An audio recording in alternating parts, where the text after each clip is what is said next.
Hello and welcome back guys. मैं जुगल आर्य आप सभी का एक बार और अपने यूट्यूब चैनल में हार्दिक स्वागत करता हूं। आज का विषय मैं लेकर आया हूं आपके लिए त्रैमासिक परीक्षा वर्ष 2023-24 विषय गणित कक्षा 10वीं। यहां पर आए दिन सेट पेपर चल रहा है, तो आप सेट पेपर का ध्यान रखें और आपके प्रश्न क्रमांक को मिला लें। बाकी क्वेश्चन आपके सभी के सेम आए हैं। वीडियो के अंत तक बने रहें। चैनल पर नए हैं, चैनल को सब्सक्राइब कर दें ताकि मैं इस पेपर का पूरे का एनालिसिस आपको कर सकूँ और बता सकूँ कितने और कैसे आपके ऑब्जेक्टिव टाइप प्रश्न कवर हुए। इसी प्रकार के रोचक वीडियो देखने के लिए हमारे चैनल की प्लेलिस्ट में जाकर भी आप हम देख सकते हैं। तो फर्स्ट टाइम हम पहले वाले ऑब्जेक्टिव टाइप प्रश्न पर आते हैं।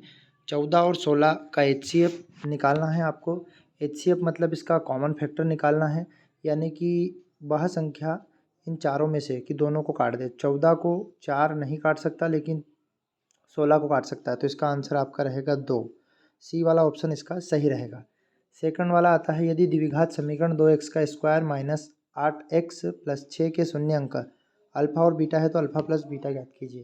पहले इसे हमें गुणनखंड विधि से तोड़ना है और अल्फा और बीटा का मान ज्ञात करना है, तो इसका ऑप्शन नंबर हमारा सी रहेगा। और इसका डिटेल समझने के लिए मैं सेकंड पार्ट आपका बनाने वाला हूँ। उस सेकंड पार्ट में आपके सारे सवाल को मैं सॉल्यूशन करवा दूंगा।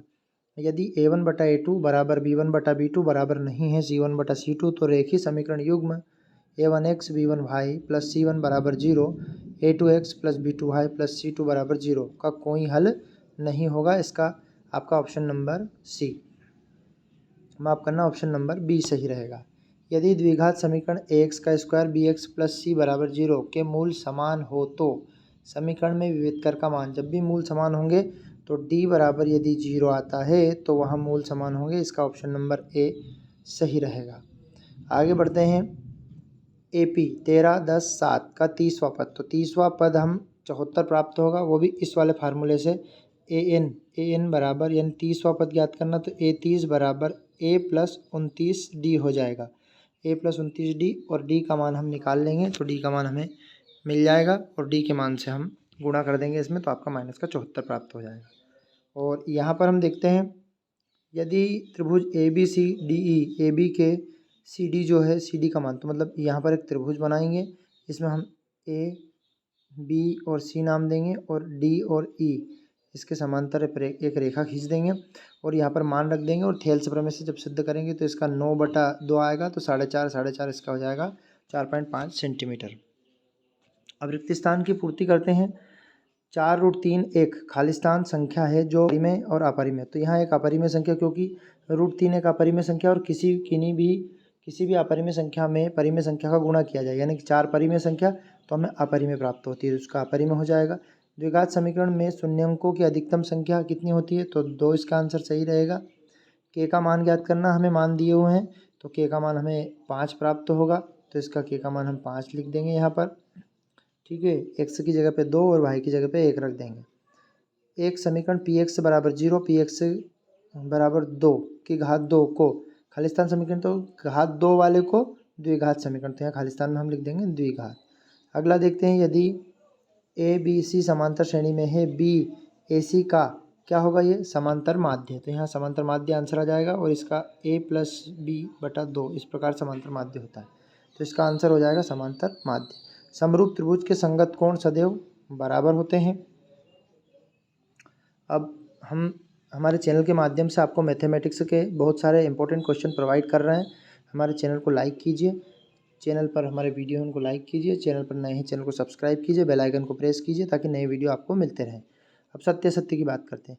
एक प्राकृत संख्या का अभाज्य गुणनखंड उनके गुणनखंडों के क्रम को छोड़ते हुए अद्वितीय हल होगा। हाँ बिल्कुल, स्वयं में एक अद्वितीय ही हल कहलाएगा। जैसे 10 का गुणनखंड, प्राकृत संख्या एक 10 है, 10 का गुणनखंड हमने किया तो 2 गुणित 5, इसके बीच में संख्या छोड़ी हुई है, तो इस प्रकार से और दूसरी संख्या भी देख सकते हैं, उनको छोड़ते हुए गुणनखंड।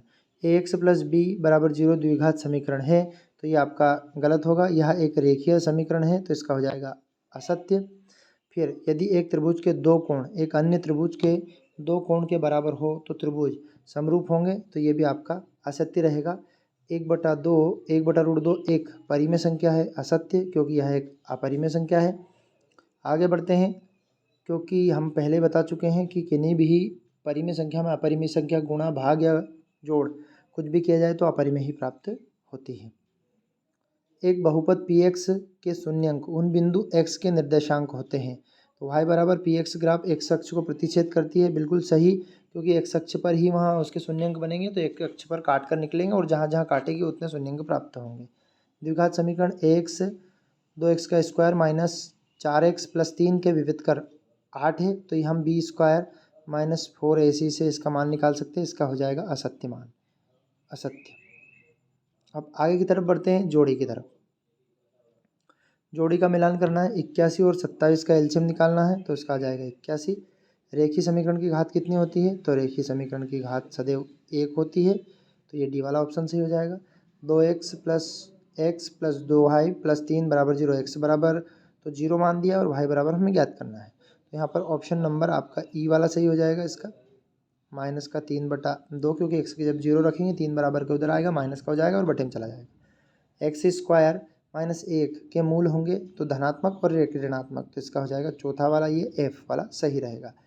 और एनवा पद ज्ञात करने का फार्मूला, तो ए एन बराबर a plus n minus 1 into d. सभी वर्ग क्या होते हैं? समरूप होते हैं। ये आपकी हमने जोड़ी कवर करवा दी। अब जोड़ी के बाद एक शब्द या एक वाक्य में उत्तर देखते हैं। देखते हैं एक शब्द, यदि किसी द्विघात समीकरण के विविध कर का मान धनात्मक हो तो प्रत्येक समीकरण के मूलों की प्रकृति कैसी हो? तो मूलों की प्रकृति सदैव धनात्मक होती है। डी का मान, तो डी का मान बड़ा होता है 0 से, और जब डी का मान 0 से बड़ा होता है तो मूल वास्तविक और असमान कहलाते हैं। और यहाँ पर हमें दिया गया है ए पी बराबर 5, 7, 9, 41 के पदों की संख्या, तो इसके पदों की संख्या हो जाएगी 24 ए एन वाले सूत्र से।